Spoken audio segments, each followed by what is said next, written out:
Hi everyone, welcome to my channel Medico Prime Education. तो आज हम लोग एक टॉपिक पे बात करने वाले हैं जिसका नाम है म्यूटेशन। तो म्यूटेशन में कोलाइडी लेवल, म्यूटेशन और उसके टाइप, और म्यूटेशंस क्या होते हैं, mutation causing agent that is known as mutagens, उसके बारे में बात करेंगे। और कॉन्सेप्ट तो बात करेंगे ही, और ट्रिक का भी बात करेंगे। ठीक है, तो मूव करते हैं। सबसे पहले समझते हैं कि पोलाइडी लेवल क्या होता है। पोलाइडी लेवल में सबसे पहले मोनोपोलाइड एंड डाइपोलाइड। तो मोनोपोलाइड इज द बेसिक नंबर, मोनोपोलाइड को कहते हैं, इसी को कहते हैं बेसिक नंबर। अगर एक सेट ऑफ क्रोमोसोम्स हो तो मोनोपोलाइड, दो सेट्स ऑफ क्रोमोसोम नंबर हो तो diploid, three sets number of chromosome हो तो ट्राइपोलाइड। तो ये हमारा न्यूक्लियस है। ठीक है, ये हमारा न्यूक्लियस है, इसके अंदर क्रोमोसोम दिखा रहा है। ठीक है, क्रोमोसोम्स का अरेंजमेंट ऐसे हो, एक क्रोमोसोम ऐसे, एक क्रोमोसोम ऐसे, एक क्रोमोसोम ऐसे, 23 तक जाएगा। ठीक है, ऐसे 23 क्रोमोसोम। तो ये एक सेट हो गया। ठीक है, ये सेट एक हो गया, इसी को तो बोलते हैं एन। तो ये हो गया मोनोपोलाइड। ठीक है, इन द सेम वे डाइपोलाइड, डाइपोलाइड में दो सेट्स ऑफ क्रोमोसोम्स हो गए। ठीक है, इसी तरह से ऐसे क्रोमोसोम का अरेंजमेंट इस तरह से होगा, 1 2 3 4 5 अप टू 23, 1 2 3 4 5 अप टू 23। तो इस तरह के अरेंजमेंट को क्या बोलेंगे, दो sets of chromosomes is known as, two sets of chromosomes is known as diploidy. Okay, and the arrangement is like that, one sets of chromosome that is 1 to 23 chromosomes arranged in a manner of one set, this is known as one set. Okay, now triploidy, presence of the three sets of chromosomes is known as triploidy. In the same way, what is polyploidy, ऐसे इसी तरह से हम लोग 3x 4x 5x 6x 7x 8x up to 8x तक जाएंगे, और 8x is the last stage. Generally 8x तक ही अभी तक पोलैरिटी देखा गया है। ठीक है, 8x को क्या कहते हैं, octoploidy. And all these constitute to form the polyploid, ये सारा मिलकर क्या बनाता है, पॉलीपोलाइड का फॉर्मेशन करता है। Presence of more than two sets of chromosomes is known as polyploidy. ठीक है, now we are going to discuss about the some important terms related to the polypolarity। अब polypolarity में कभी कभी ऐसा क्वेश्चंस आ जाते हैं कि जैसे कि 6x है, 6x इज इक्वल टू 42, ये हेक्सापोलाइड वीट का एग्जांपल है। ठीक है, इसका पोलैरिटी लेवल है 6x is equal to 42। Then इसमें क्या बोल सकते हैं कि वो पूछ सकते हैं बेसिक नंबर फाइंड करो। तो जनरली क्या होता है कि बेसिक नंबर फाइंड करना है x। ठीक है, तो बेसिक नंबर फाइंड करने के लिए हैप्लॉइड को काउंट करते हैं। ठीक है, और ह्यूमन में 46, 2x, इसमें भी बेसिक नंबर फाइंड करो। बट तुम्हें पूछ लिया गया कि गैमेट का पोलैरिटी लेवल क्या होगा, तो तुम बोल दोगे क्या, x is equal to 7 is the gamete का पोलैरिटी लेवल। बट ऐसा नहीं होता, gamete is always half, because जो मियोसिस होता है, तो मियोसिस से ही गैमेट का फॉर्मेशन होता है। तो उसमें क्या होता है, क्रोमोसोम नंबर हाफ हो जाता है, जो भी होता है। जैसे कि अगर 4x है, ठीक है, अगर किसी का पोलैरिटी नंबर 4x है, तो ये मियोसिस करने के बाद 4x के जगह 4x से क्या हो जाएगा, 2x हो जाएगा। फिर ये मियोसिस 2 करता है, फिर ये 2x 4 बार बनता है। ऐसे होता है ना मियोसिस का। तो जनरली तुम्हें क्या करना है, गैमेट के फॉर्मेशन में यही बात बताना था, इसीलिए ये टेबल को मैंने बताया है कि जो गैमेट का फॉर्मेशन होता है वो हाफ होता है, ये नहीं कि पूरे का एक्स का वैल्यू होता है, ऐसा नहीं होता है। ठीक है, तो ये गैमेट का formation is the half of the polarity level, and haploid cells का same as the gamete. Okay, and then basic number is generally the value of X, and monoploid cells same as the basic number, and number of chromosomes in monoploid cell is known as genome. ये बात ध्यान में रखना है। ठीक है, तो ऐसे हम फाइंड करते हैं। हेक्सापोलाइड वीट के लिए, हेक्सापोलाइड वीट के लिए हेक्सापोलाइड वीट के लिए 3x is equal to 21। You have half of the polarity level, half of the polarity, इसका हाफ करेंगे तो क्या हो जाएगा, 3x इज इक्वल टू 21। इसका हाफ करेंगे तो 3x is equal to same as the gamete, gamete के सेम हैप्लॉइड सेल्स, क्योंकि हैप्लॉइड सेल्स क्या होता है, एन होते हैं।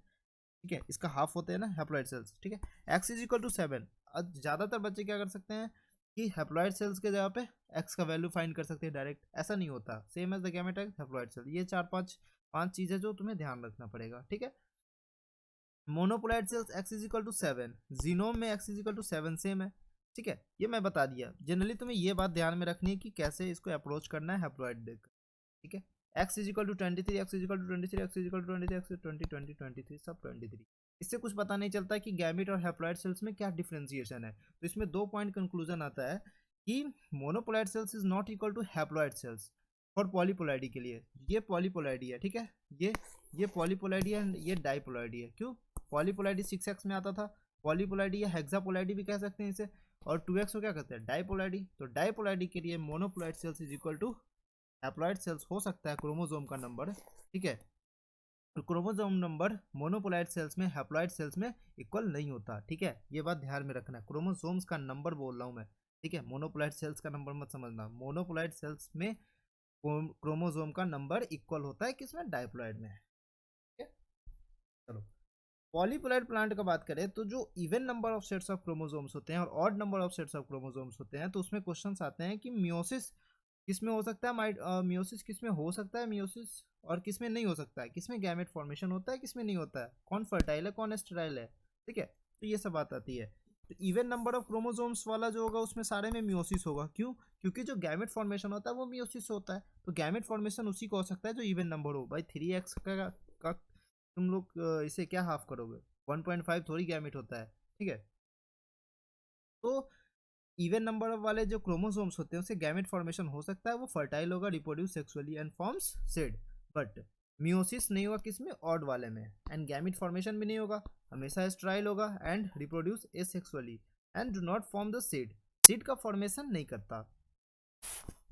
लेकिन कभी कभी तो पार्थेनोजेनेसिस, पार्थेनोकार्पी से सीड का फॉर्मेशन हो सकता है, ठीक है बात। जैसे कि banana and seedless grapes, but many produces seedless fruit by parthenocarpy. तो सीडलेस फ्रूट बन सकता है बाय पार्थेनोकार्पी, बनाना में सीडलेस ग्रेप्स।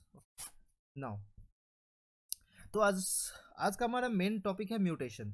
तो म्यूटेशन से समझने से पहले वो टॉपिक समझना जरूरी था, क्योंकि आगे जो हम लोग टाइप ऑफ म्यूटेशन का बात करेंगे उसमें ये काम आएगा, ठीक है। चलो, now, mutation is a sudden heritable change in the genetic material. It is a permanent change, not reversible. It is a permanent change and source of the discontinuous variation. ये 3 पॉइंट है जो इंपॉर्टेंट है exam के लिए, ठीक है। Mutation क्या है? परमानेंट चेंज है और source of the discontinuous variation है, ठीक है। तो after going that, mutation is germinal mutation and somatic mutation. Germinal mutation किस में होगा? जर्म सेल में जो गैमेट का फॉर्मेशन करते हैं वो नेक्स्ट जनरेशन में ट्रांसफर हो सकते हैं, इसीलिए उसे क्या कहते हैं? इनहेरिटेबल। एंड सोमैटिक म्यूटेशंस क्या होते हैं कि occurs in the somatic cells. Somatic mutation basically somatic cells में होंगे and generally do not transfer in next generation, means it is non heritable, okay. But inheritable in vegetative propagation plant. जैसे कि ये कोई प्लांट है, ठीक है, जैसे रोज का प्लांट है, तो इसे काटते हैं, ठीक है, इसे कट कर दिए यहाँ से, तो इसका जो इसको इसको हटा के और यहाँ पे अलग से सॉइल में जर्मिनेट करते हैं। तो ये तो सोमैटिक सेल्स होते हैं ना, यहाँ पे ये सारा सोमैटिक सेल्स होते हैं। ये अगले जनरेशन में जा रहा है ना, क्योंकि इसका काट के और यहाँ पे प्लांटेशन कर रहे हैं इसको, ठीक है। तो इस टाइप को वेरिएशंस को क्या कहते हैं? सोमैटिक वेरिएशंस कहते हैं। नाउ, अब कुछ हिस्ट्री का बात है, ठीक है। देखो, जैसे कि म्यूटेशन जो है वो वर्ड गिवन दिया था, किसके द्वारा दिया गया था? ह्यूगो डी वेरीज, ठीक है। वो स्टडी कौन सा प्लांट पे किया था? ओरिएंथाना लेमार्कियाना, जिसको इवनिंग प्राइम रोज भी कहते हैं। Then Hugo de Vries studies on the plant और नियोथारा लेमार्कियाना, ठीक है। This is also known as evening primrose. And सेथराइज जो है वो फर्स्ट ऑब्जर्व म्यूटेशन, क्योंकि सेथराइज सबसे पहले म्यूटेशन को ऑब्जर्व किया था, बट स्टडीज कौन किया था? हुगो डी वेरीज ऑब्जर्व। अब सेथराइट ने क्या देखा कि एक वो जो भेड़ होता है ना, सिप, उसके बहुत सारे पूरे झुंड थे, उसमें वो ऑब्जर्व किया कि कुछ शॉर्टलेग सिप जो है, जिसको एनकॉन वैरायटी कहते हैं, वो population short leg sheeps in the variety in the population of long head sheep, long leg sheep. देखो, कुछ शॉर्ट लेग सिप जिसको एनकॉन वैरायटी कहते हैं, देखो जनरली सिप का जो पैर होता है वो ज़्यादा मतलब लॉन्ग था, ठीक है, सबका लॉन्ग था, लेकिन कुछ कुछ उसमें से शॉर्ट हेड लेग सिप वैरायटी उसमें देखी जिसको एनकॉन वैरायटी भी कहते हैं, ठीक है। तो उसमें फिर उसने उसे देखा और उसके अकॉर्डिंग वो भी स्टडी किया और म्यूटेशन का पहला उसने देखा, म्यूटेशन में तो एक्सपेरिमेंटली उसने देखा, ठीक है। पीडल एंड टैटम, वो न्यूरोस्पोरा में म्यूटेशंस कराए थे with the help of X-ray या यूवी रेज। इसी से आया कि X-ray causing mutations. Induce mutation is Neurospora. अब न्यूरोस्पोरा क्या होता है? Neurospora is a haploid fungus. Neurospora is a haploid fungus. और जो हैप्लॉइड होते हैं ना वो बेस्ट होते हैं म्यूटेशन को स्टडी करने के लिए, ठीक है। वो म्यूटेशन को स्टडी करने के लिए बेस्ट होते हैं। क्यों? क्योंकि तू बता, कैपिटल टी स्मॉल टी, ठीक है, अगर मान लो ये, अगर यहाँ म्यूटेशन हुआ तो किसी एक पे म्यूटेशन होगा ना, किसी एक पे म्यूटेशन होगा। अगर डाइप्लॉइड होगा तो कोई सेल डाइप्लॉइड है एंड कोई सेल हैप्लॉइड है, तो इसमें सिर्फ कैपिटल टी होगा। तो ज़्यादा चांस म्यूटेशन का किसमें इफेक्टिव है? डाइप्लॉइड में या हैप्लॉइड में? अगर मान लो इस पे एक्सरेस गिरा है, ठीक है, अगर इस डाइप्लॉइड पे अगर एक्सरेस गिरा है तो या तो इसमें म्यूटेशन होगा या इसमें म्यूटेशन होगा, ठीक है। तो अब पता ही नहीं चलेगा ना किस पे म्यूटेशन हुआ, तो इस कारण इस पे स्टडी करना इम्पॉसिबल होता है या फिर डिफिकल्ट हो सकता है। लेकिन जब हैप्लॉइड होगा, अगर इस पे एक्सरेस डालते हैं, ठीक है, इस पे एक्सरेस डालते हैं, तो पता चल जाएगा कि कैपिटल टी वाला ही तो म्यूटेशन कर रहा है, ठीक है। तो इसमें स्टडी करना आसान हो जाता है क्योंकि इसमें एक एलील होता है। अगर इसमें दो एलील हो तो म्यूटेशन करना और म्यूटेशन को स्टडी करना इम्पॉसिबल होता है, ठीक है। और हाँ, और ये म्यूटेशन पढ़ रहे हो तो एक साथ अच्छे से जैसे मैं ड्रॉ किया हूँ वैसे एक बार नोट्स बना लेना ताकि म्यूटेशन में कोई प्रॉब्लम ना हो, ठीक है। अगर मेरे वीडियो से लेक्चर देख रहे हो तो नोट्स सारे का बना लेना, तभी लास्ट में तेरे को अच्छे से समझ में आएगा, ठीक है। चलो, टाइप्स ऑफ म्यूटेशन का बात करें, जैसे कि कोई एग्जांपल लेते हैं 2x इज इक्वल टू 6, ठीक है। मान लो 2x इज इक्वल टू 6 है। अब ये बताइए डाइप्लॉइड है ना, क्योंकि एक सेट है और दूसरा सेट है, ठीक है। तो ये डाइप्लॉइड है, ठीक है। यहाँ पे chromosome number 1 2 3 1 2 3 1 2 and 3 1 2 and 3 1 2 and 3।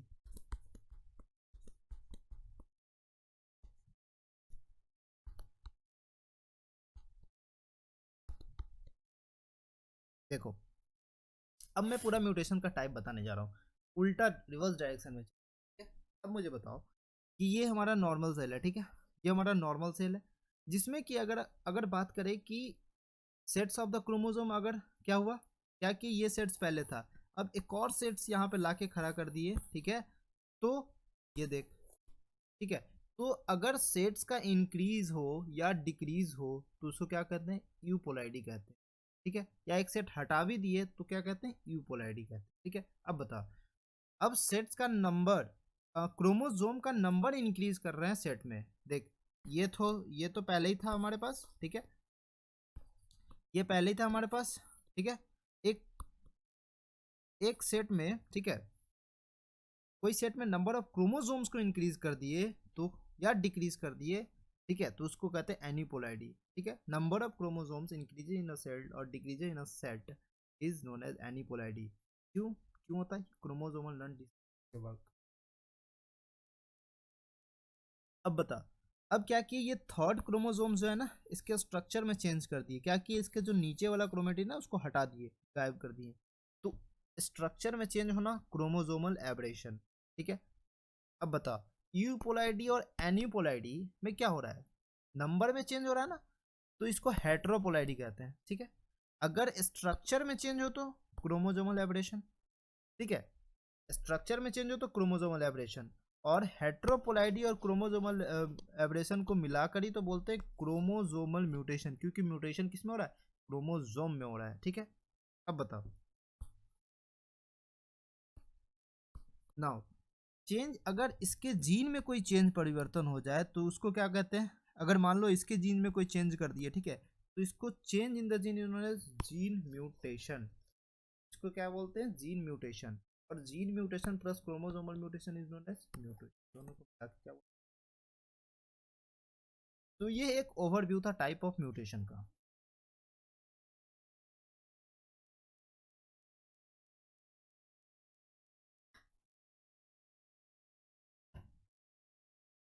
ठीक है, अब बताओ, अब उल्टा चलते हैं ऐसे।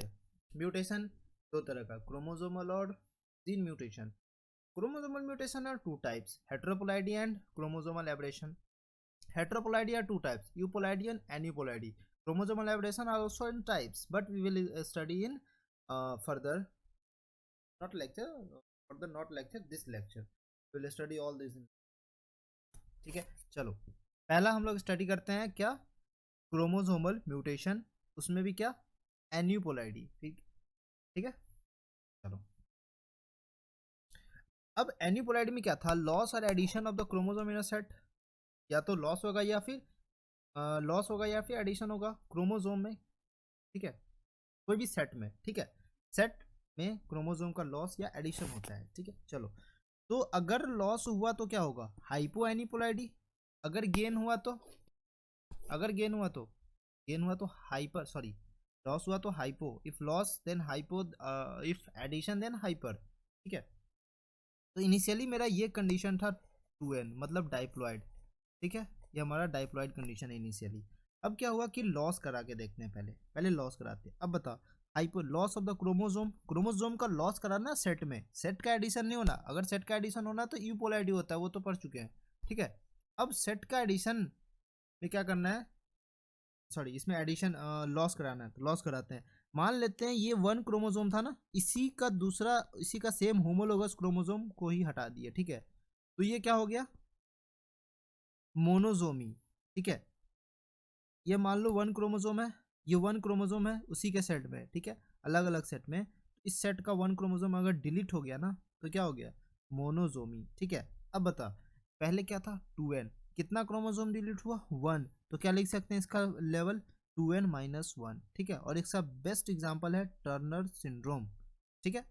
चलो, टर्नर सिंड्रोम का क्या होता था, 45 प्लस x0, तो इसमें भी क्या होता था, एक एक्स क्रोमोसोम, एक्स या वाई क्रोमोसोम्स क्या होता था, हट जाता था, ठीक है। तो 46 के क्या हो जाएगा 45 और x0, तो ये इसका जेनेटिक जीनोटाइप मेकअप होता था, क्रोमोसोमल मेकअप, ठीक है। चलो,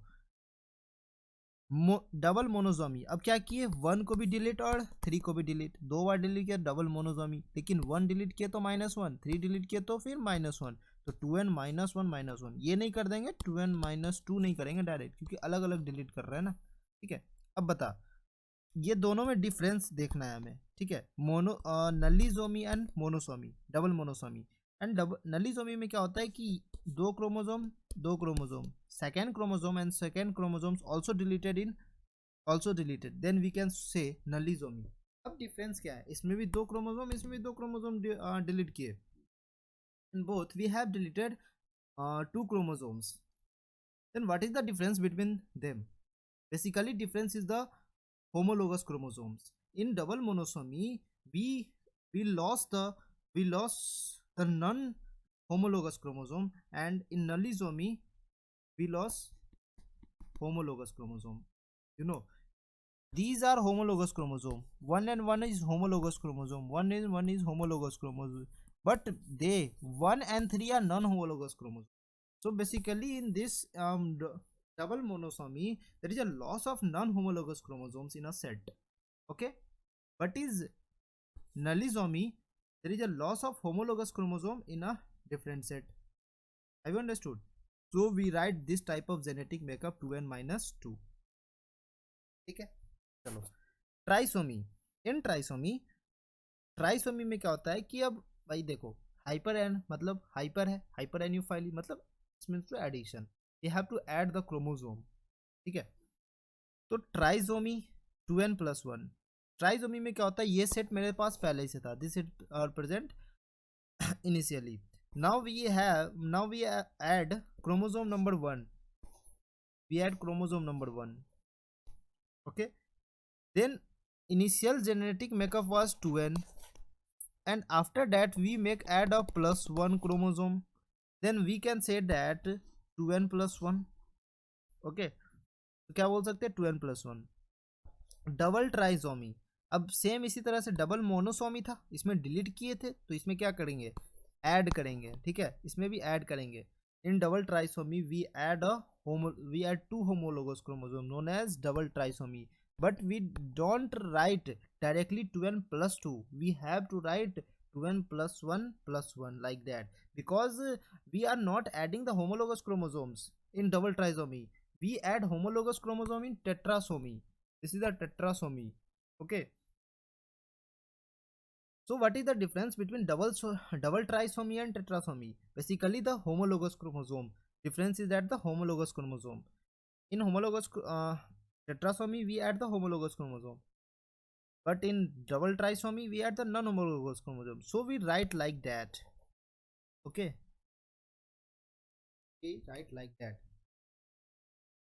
And the trisomy example is the best example. This example of trisomy is Down syndrome, Klinefelter syndrome, Padau syndrome, Edwards syndrome, and X trisomy syndrome. These are the examples of trisomy. And double trisomy and tetrasomy are have already discussed. Now we are going to the topic chromosomal aberration. And what is chromosomal aberration? Change in the structure of the chromosomes. अब chromosomal abrasion के कुछ type होते हैं, उसको discuss कर लेंगे, ठीक है। चलो, डिलीशन। अब डिलीशन में क्या होता है? Loss of the part of the chromosomes. Chromosomes का पार्ट क्या होता है? लॉस होता है। और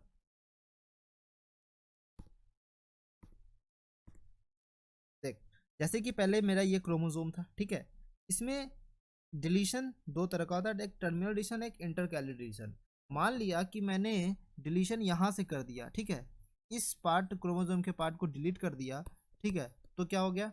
टर्मिनल डिलीशन, ठीक है, डिलीशन फ्रॉम द एंड। और इसका बेस्ट एग्जांपल है क्राइडू चैट सिंड्रोम, ठीक है, और बेली फिलाडेल्फिया क्रोमोसोम इसका एग्जांपल है। अब क्राइडू चैट सिंड्रोम में क्या होता है कि फिफ्थ क्रोमोसोम का कौन सा आर्म होता है? Short arm. शॉर्ट आर्म को क्या डिनोट करते हैं? कहीं कहीं बुक पे ऐसे लिखा रहता है 5p। मतलब क्राइडू चैट सिंड्रोम में क्या होता है कि fifth chromosome number short arm delete हुआ। What does 5p denotes? It means deletion of the short arm of the fifth chromosome. Deletion of the short arm. P indicates that short arm.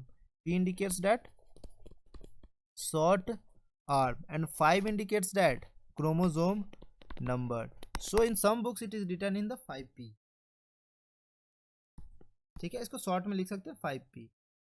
Then deletion from the end. Now intercalary deletion. अब क्या हुआ कि delete from the midpoint any internal part. From if we delete the 5-6 part, okay, if we delete 5-6 part, then from deletion in the internal part, and this is known as intercalary deletion. Now we are going inversion. Let's discuss inversion. Inversion में क्या होता है? दो तरह का ये भी होता है, paracentric and pericentric inversion. Paracentric inversion में सबसे पहले इन्वर्जन क्या होता है? इन्वर्जन में breakage of chromosomal segment but reunite on the same chromosome in reverse order.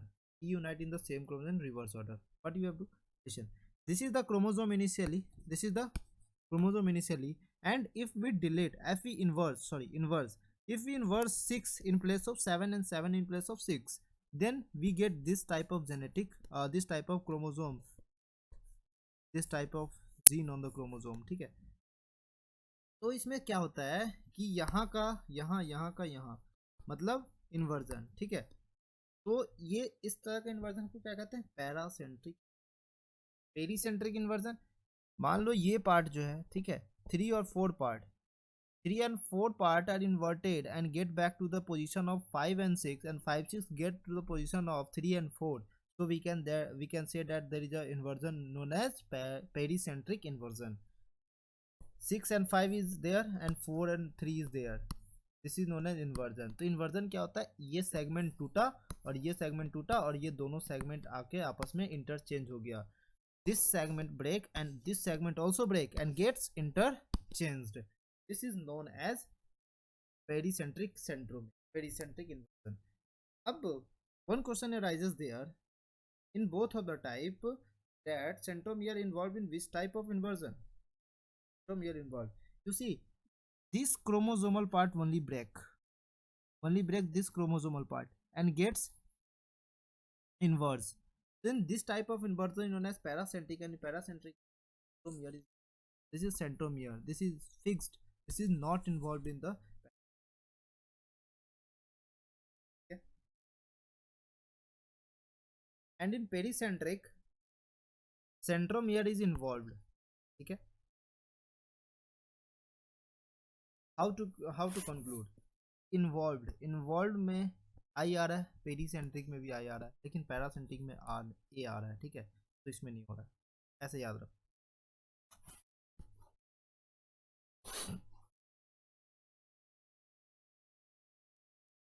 Deletion and inversion are intrachromosomal modifications. These are basically occurs in the same chromosomes internally. It occurs internally, so it is modification. Now duplication.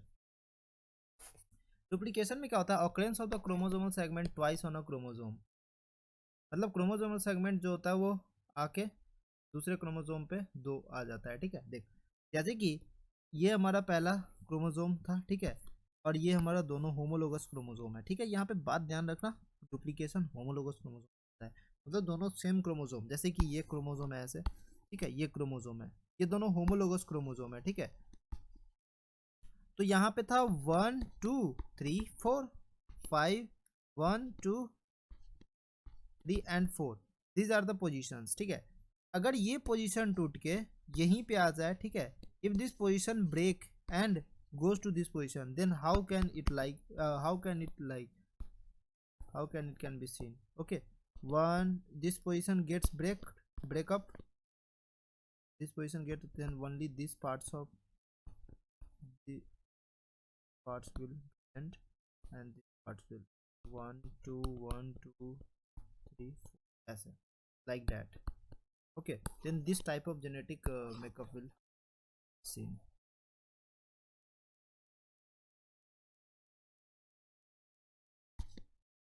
Now duplication में क्या होता है कि ये हमारा chromosome homologous chromosome है, इसका ये पार्ट जो होता है टूट के यहाँ आके आ जाता है, ठीक है। This parts breaks and get fit on this there homologous chromosomes and it can be seen like that, this parts will broken and sit like that, E and F basically, and did not remove this part is actually present, means chromosomal segment occurs twice, this here EF and EF chromosomal segment occurs twice, so we can say that duplication occurs in duplication occurrence of the chromosome segment twice in a chromosome. Now translocation. A part of the chromosome is broken and may joined with the non-homologous chromosomes. Chromosome का जो part होता है वो broke टूट कर और join होता है non homologous. Mark the point here, non homologous chromosome, but in duplication homologous chromosomes present. And translocation is two types. It is also known as illegitimate and illegal crossing over. This is the illegitimate or illegal crossing over, but process are same in translocation and duplication. Process are same, but one thing difference is that translocation occurs in non-homologous chromosome. You have to remember. Then simple translocation, a chromosomal segment breaks and attached to the terminal end of the non-homologous chromosome. Attached to the terminal end of the non-homologous, attach होगा terminal and पे, ठीक है। यहाँ ये chromosome number 1 और 2, बताइए chromosome क्या non homologous है? ये नॉन होमोलोगस क्रोमोसोम, ठीक है।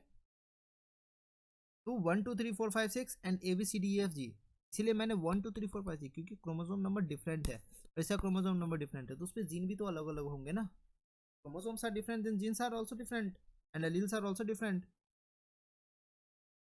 Okay, then chromosome number, if 5 6 part breaks and gets fit in front of E and F, then we can say that there is a simple translocation. If attached to the terminal is known as simple translocation. If attached to the, if exchange of segment, reciprocal translocation. नाम, ये नाम indicate करता है तुम्हारे कि कैसे इसको example में अप्रोच करना है, तो ये नेम इंडिकेशन से समझते हैं, ठीक है। क्रोमोसोम नंबर, ये इसमें भी non homologous chromosome number, non homologous chromosome है, ठीक है। इसमें अगर 5 6 and EF are both are interchanged, then this is known as reciprocal translocation. Here EF gets substitute on the position of 5 6 and 5 6 gets substitute on the position of EF. And best example is known as chronic myeloid leukemia. In this translocation between the 29 and 22 and 9 chromosomes. Now last mutation is that gene mutation and point mutation. Gene mutation is the result of the change in the nucleotide sequence of the DNA molecule in a particular regions of the chromosomes. such a change in the base sequence of gene is transmitted to the mRNA during transcription, and may result change in the amino acid sequence in a polypeptide chain produced from it during transcription at the ribosomes. देख क्या होता है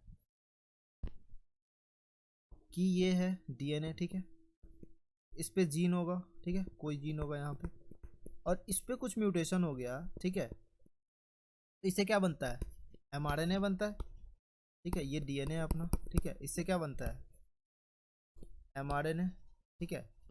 अब इसमें mRNA बनता है, इस पर अगर कोई म्यूटेशन हो जाए, ठीक है, डीएनए मॉलिक्यूल्स के पार्टिकुलर सेगमेंट पे म्यूटेशन होगा, तो इसका एमआरएनए जो बनता है, ठीक है, जो बनना चाहिए था वो नहीं बन रहा है ना, ट्रांसक्रिप्शन से एमआरएनए बनता है उसका। अब इससे क्या बनना है, एमआरएनए से प्रोटीन, प्रोटीन का जो सिंथेसिस होता है, प्रोटीन का सिंथेसिस किससे होता है, एमिनो एसिड से, और जो एमिनो एसिड किससे कॉन्स्टिट्यूट होता है, कोडॉन से।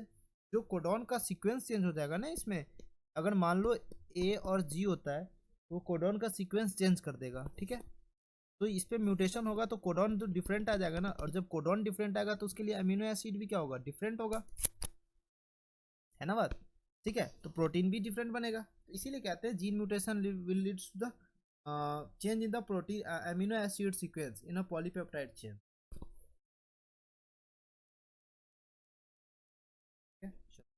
जीन म्यूटेशन में क्या हो रहा है, ये जीन है कोई जी, इसमें म्यूटेशन हो गया, टी आ गया, ठीक है, भी एक्सरेस डाले तो जीन म्यूटेशन दो तरह का होता है, substitution and frame shift. Substitution में क्या होता है, रिप्लेसमेंट ऑफ नाइट्रोजन बेस से ही नाइट्रोजन बेस का रिप्लेसमेंट, सब्स्टिट्यूट। फ्रेम शिफ्ट में क्या होता है, लॉस और एडिशन ऑफ वन और मोर नाइट्रोजन बेस, या तो लॉस हो जाएगा या ऐड हो जाएगा किसी भी सेगमेंट में, फ्रेम शिफ्ट कहते हैं। फ्रेम शिफ्ट, फ्रेम का शिफ्ट होना नॉर्मल सी बात है, अगर इस पे ऐड करोगे, इस पे ऐड करोगे तो इसका जो कोडॉन होगा वो आगे की तरफ चेंज हो जाएगा ना, ठीक है, जैसे कि पहले कोडॉन क्या बन रहा था इसमें बताओ, पहले कोडॉन क्या बन रहा था, पहला कोडॉन एजीसी बन रहा था, ठीक है, दूसरा कोडॉन टीटीजी बन रहा था, अगर इसमें ए ऐड कर दिए तो अब इसका कोडॉन क्या हो गया, एएजी हो गया, ठीक है, सी टी हो गया, एंड टी आगे जो भी होगा वो हो जाएगा, ठीक है। इसका कोडॉन देख, पहले ये था अब ये हो गया, तो कोडॉन में चेंज हुआ ना, कोडॉन में चेंज हुआ मतलब पॉलीपेप्टाइड और जो एमिनो एसिड बनेगा वो बेसिकली तो चेंज होगा ना, ठीक है, तो इस कारण फ्रेम शिफ्ट म्यूटेशन, तो फ्रेम का शिफ्टिंग हो रहा है आगे, ठीक है, सब्स्टिट्यूशन एक हटा दूसरा, ठीक है। अब सब्स्टिट्यूशन का डिस्कस करते हैं। सब्स्टिट्यूशन दो तरह के होते हैं, ट्रांजिशन एंड ट्रांसवर्जन। ट्रांजिशन में क्या होता है, अगर purine is replaced by purine and pyrimidine is replaced by pyrimidine, then it is known as substitution. Okay, if purine is replaced by pyrimidine and pyrimidine is replaced by purine is known as transversion. Transition, purine purine, pyrimidine pyrimidine. Okay, G is purine and A is also purine. Purine, we know purine, purine. Pyrimidine is cut and purine is AZ. You have note the trick how to remember.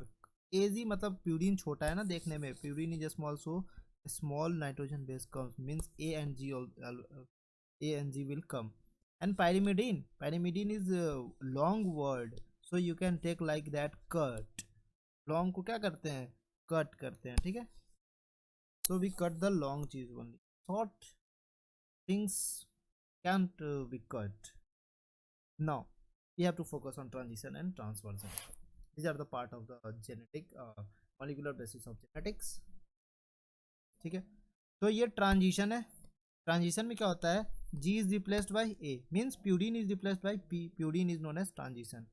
You have to always check like that how transition and transversion occur.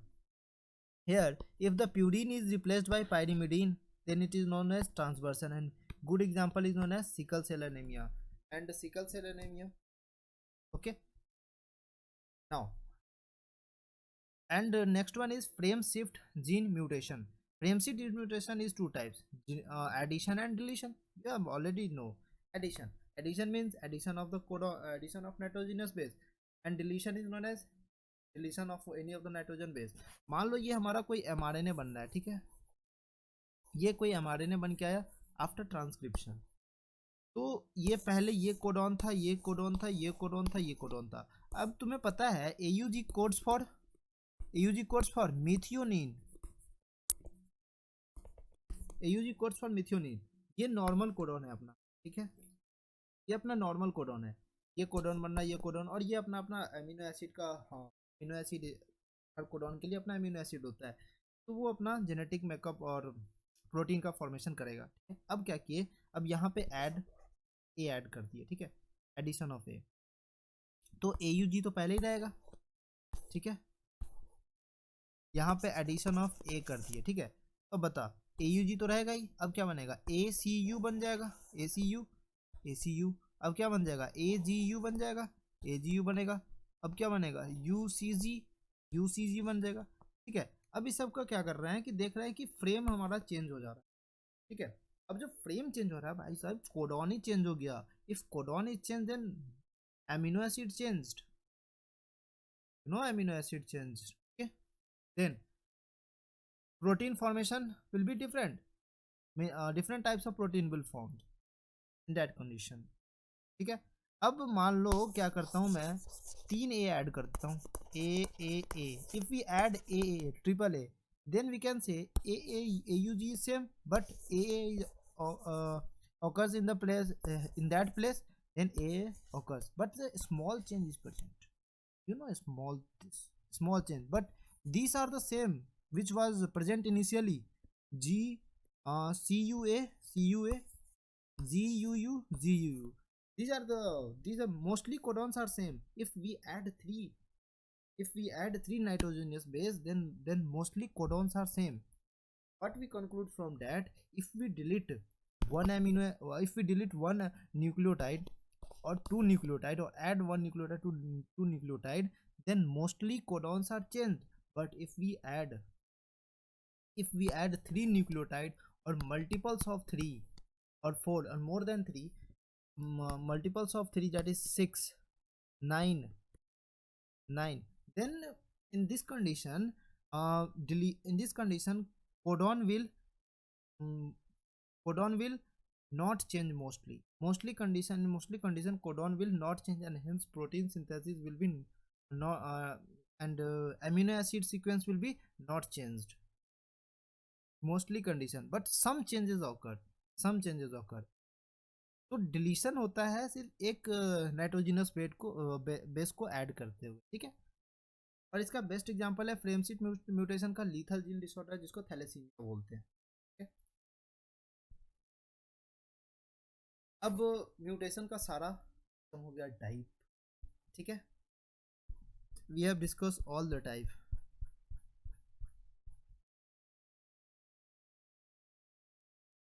This are the type, we have discuss chromosomal mutation, heteroploidy, chromosomal aberration, gene एनिपोलाइडी।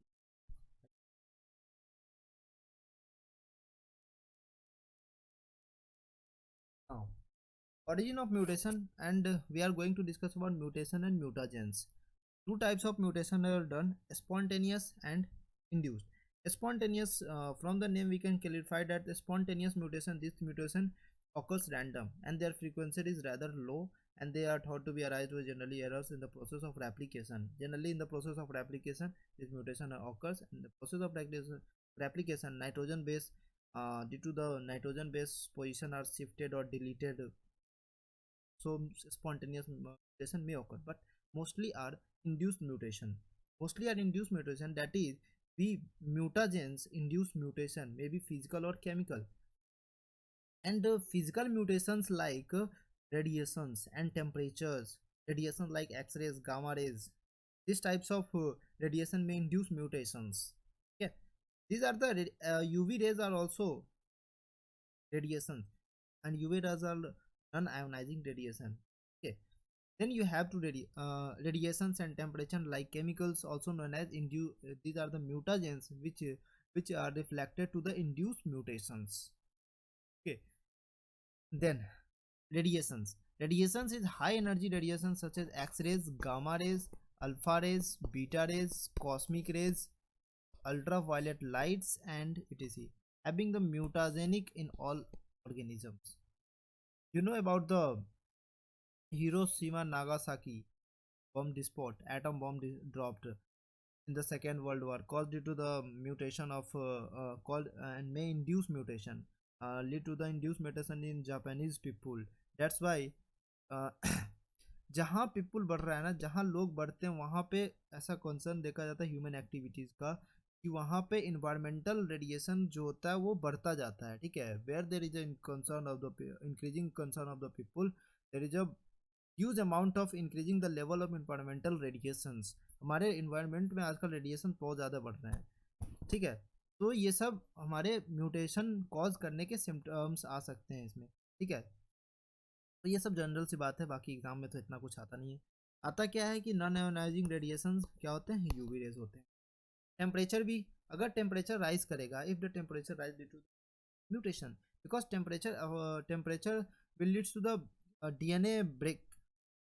It will lead to the breaking of DNA and rate of the reactions of this with DNA will goes decreases because hydrogen bond decrease, hydrogen bond क्या होगा, टूटेगा उससे, ठीक है, और fragment divide होता है, तो इससे thermal stability of the DNA क्या होता है, अफेक्ट हो सकता है। Chemical, the variety of chemical sectors the mutagens, that is nitrous acid, formaldehyde, peroxide, mustard gas. This is mustard gas. Okay, mustard gas. 5-bromouracil aciridins. Colchicine induced polyploidy in inhibiting the formation of spindle cells in the cell division. These are also induced mutations. We induce mutations in colchicine during the formation of spindle fiber. And which cell stage spindle fiber is formed? Cell stage. Prophase stage, spindle fiber is formed, and that prophase stage, prophase stage, spindle fiber is formed, and that stage we give colchicine and the polyploidy of the cell where the non-disjunction of the chromosomes occur. This is a double the number of chromosomes in the cell fails to divide. Okay. Now, mutation has also some importance. Basically, it has drawbacks in our disease because it causes disease, some disease, but it has also just mutation cause disease like many types of syndromes like Down syndrome, Patau syndrome, War syndrome, and chromosome syndrome. चलो, organic evolution में हमें help करता है mutation, contribute to the evolution of species, mutation also immediate use of mankind are helpful in several ways. जैसे कि जो साबरमती सुराना था और राइस जो है रेमी, ये जो साबरमती सुराना है ये बना था म्यूटेशन से, ठीक है। The dwarf varieties of the wheat mature early are resistant to the disease and contain more protein content in the grains. The mutant varieties of rice have more killers and long grains because mutant variety mutation करा के अलग अलग तरह के variety हम लोग rice का बनाते हैं और वीट का भी बनता है, ठीक है। तो ये क्या करता है, जनरली म्यूटेशन के कारण हमारा जो प्रोटीन कंटेंट है, जो भी उसका राइस और वीट में जो भी फूड का कंटेंट है वो बढ़ जाता है, ठीक है, वो इंक्रीज हो जाता है। इस तरह से म्यूटेशन जो है कुछ सीडलेस फ्रूट्स भी करते हैं, जैसे ग्रेप्स, बनाना, ऑरेंज, ताकि आसानी से खा सके। Improve variety of ornamental plants that is chrysanthemum, ornamental variety like सजावट का जो डेकोरेशन का प्लांट होते हैं वो कुछ कुछ वैरायटी को इम्प्रूव कर जा सकता है, ठीक है। सोमैटिक म्यूटेशन से उसे करते हैं। एनिमल हस्बेंड्री में कुछ कुछ म्यूटेशन करा के उसको शॉर्ट लेग शिफ्ट को सही कर सकते हैं, ठीक है। शॉर्ट लेग शिफ्ट जो मैंने स्टार्टिंग में डिस्कस किया, हॉर्नेस कैटल जो कि म्यूटेशन करा के हेयरलेस कैट। इंडस्ट्री में म्यूटेंट्स जो माइक्रो ऑर्गेनिज्म को ग्रो करने के लिए with better fermentic power, better yield of the antibiotics, इस टाइप का, ठीक है, एंटीबायोटिक अच्छा हो उस टाइप का म्यूटेशन करा के माइक्रो ऑर्गेनिज्म का प्रोडक्शन कर सकते हैं। रिसर्चर्स में होते हैं कि इनहेरिटेंस एंड सेल मेटाबॉलिज्म को स्टडी करते हैं, उसमें mutation with lethal effect useful for research work. okay, then we have to sum up this lecture, and I think you like this video. I have also shared the some tricks and tips how to remember the inversion, all types of mutations. So this is the basic concept and ideas how to remember all these, how these have to mind the all the concepts of the mutations, and some of the questions I have written directly may asked in the mutation. Okay, तो यार देखो, mutation का एक छोटा सा lecture था। तो अगर पसंद आया तो लाइक कर देना और सब्सक्राइब चैनल को कर देना, ठीक है। तब तक के लिए ओके बाय।